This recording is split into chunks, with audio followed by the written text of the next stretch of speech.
क्यों एक दिमागी तौर से कमजोर लड़के पर लगा अपनी दादी माँ की जान लेने का आरोप? क्या कर पाएगा मारवा परिवार अपनी आर्यन की गलतियों को माफ? क्या एक बाप अपने बेटे को निर्दोष साबित कर पाएगा?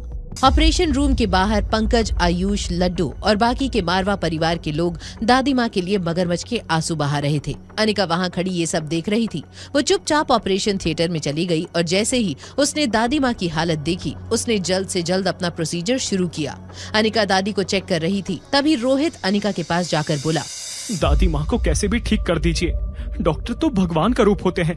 आप कोई चमत्कार कर दो, मैं जिंदगी भर आपका कर्जदार रहूंगा। रोहित, खुद को संभालो। आपकी दादी माँ की कंडीशन ठीक नहीं है। उन्हें जो कार्डियक अरेस्ट आया था, उसकी वजह से उनकी बॉडी बहुत वीक हो चुकी है। आप बोलना क्या चाहती हैं? इनकी बॉडी में मल्टीपल ऑर्गन फेलियर के चांसेस बढ़ गए हैं। अगर इन्हें 24 घंटे में होश नहीं आया तो इनके बचने की उम्मीद बहुत कम है। आप ऐसा कैसे बोल सकती हैं? जल्दी से जल्दी आप ऑपरेशन क्यों नहीं करती? दादी माँ की उम्र 80 साल की है और उनकी बॉडी बहुत वीक है और ऑपरेशन से ब्रेन में ब्लड क्लॉटिंग हो सकती है, जिससे वो हमेशा के लिए कोमा में जा सकती हैं या उनकी मौत हो सकती है।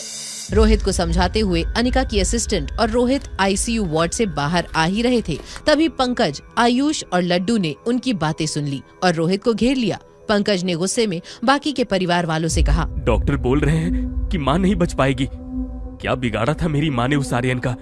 हे भगवान, मेरी जान ले ले पर मेरी माँ को बचा ले।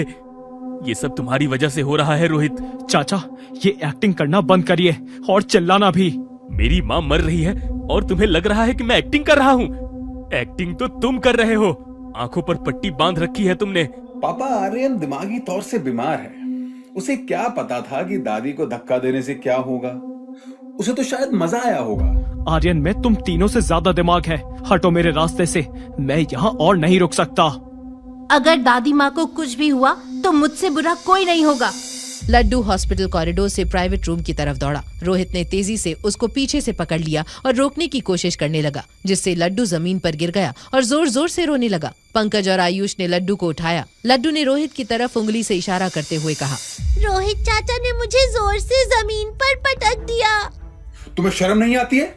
एक छोटे बच्चे को ऐसे ट्रीट करते हो? इस बच्चे को कुछ मैनर सिखाओ, और अगर नहीं सिखा सकते तो मेरे पास भेज दो। 2 दिन में बड़ों के साथ कैसे पेश आते हैं सिखा दूंगा। अगर इतने ही बड़े टीचर हो तो अपने बेटे को भी जरा सा मैनर्स सिखा देते, जिसकी वजह से आज तुम्हारी दादी मौत से लड़ रही है। काश तुमने उसे मैनर्स सिखाए होते तो आज तुम्हारी दादी मौत से नहीं जूझ रही होती। वो बच्चा नहीं, एक मर्डरर है। जबान संभाल के, मेरा बेटा कोई खूनी नहीं है। रोहित, मैं तुम्हारी फीलिंग्स को समझता हूँ, पर गुस्सा करने से सच्चाई बदल नहीं जाएगी। सच ये है कि मेरे आर्यन को किसी ने फंसाने की कोशिश की है। कोई क्यों करेगा ऐसा? तुमने सीसीटीवी की फुटेज देखी है? उसमें साफ साफ दिख रहा है कि तुम्हारे बेटे आर्यन ने ही दादी को धक्का मारा था। उसमें आर्यन का चेहरा तो नहीं दिख रहा है ना? बार बार एक ही बात बोल के झूठ को सच बनाने की कोई जरूरत नहीं है। झूठ और सच का फैसला दादाजी करेंगे। उन्होंने सीसीटीवी की क्लिप देखी है और उन्होंने अपना फैसला भी तैयार कर लिया है। अगले हफ्ते फैमिली मीटिंग में वो आर्यन को मारवा खानदान से हमेशा के लिए निकाल देंगे। मैं ऐसा होने नहीं दूंगा आयुष। मास्क पहना हुआ आर्यन हॉस्पिटल कॉरिडोर में चुपके से सब कुछ सुन रहा था। उसकी आंखों से आंसू गिरे जा रहे थे और वो खुद को रोक नहीं पा रहा था। उसे पता था कि उसकी दादी माँ को जो इंसान बचा सकता था वो उसकी माँ थी। वो भागते हुए अनिका के पास गया और उसके पैर पकड़कर फूट फूट कर रोते हुए बोला, प्लीज दादी माँ को बचा लीजिए। रोना बंद करो और मेरा पैर छोड़ो। मुझे प्रॉमिस करो कि आप दादी माँ को बचा लोगे। मैं झूठे प्रॉमिस नहीं करती। और तुम हो कौन? सीसीटीवी फुटेज और विटनेस के तौर पर घर के नौकर की गवाही ने आर्यन के बचने के सारे रास्ते बंद कर दिए थे। पर रोहित के पास अभी भी मौका था, क्योंकि सीसीटीवी फुटेज में धक्का देने वाले की शक्ल नहीं दिख रही थी और नौकर ने भी आर्यन को दादी माँ से सिर्फ बहस करते हुए सुना था। जिंदगी और मौत की लड़ाई से जूझ रही दादी माँ को क्या बचा पाएगी अनिका? क्या होगा आर्यन का अंजाम अगर रोहित नहीं साबित कर पाया उस पर लगे हुए झूठे इल्जाम? कौन था वो जिसने दादी माँ को सीढ़ियों से धक्का दे दिया? और क्या अपने बेटे को पहचान पाएगी अनिका? जानने के लिए देखिए अगला एपिसोड सिर्फ पॉकेट एफएम के YouTube चैनल पर। और एक लड़की को देखा तो के सारे एपिसोड्स को सुनने के लिए डिस्क्रिप्शन में दी गई लिंक से डाउनलोड कीजिए पॉकेट एफएम ऐप।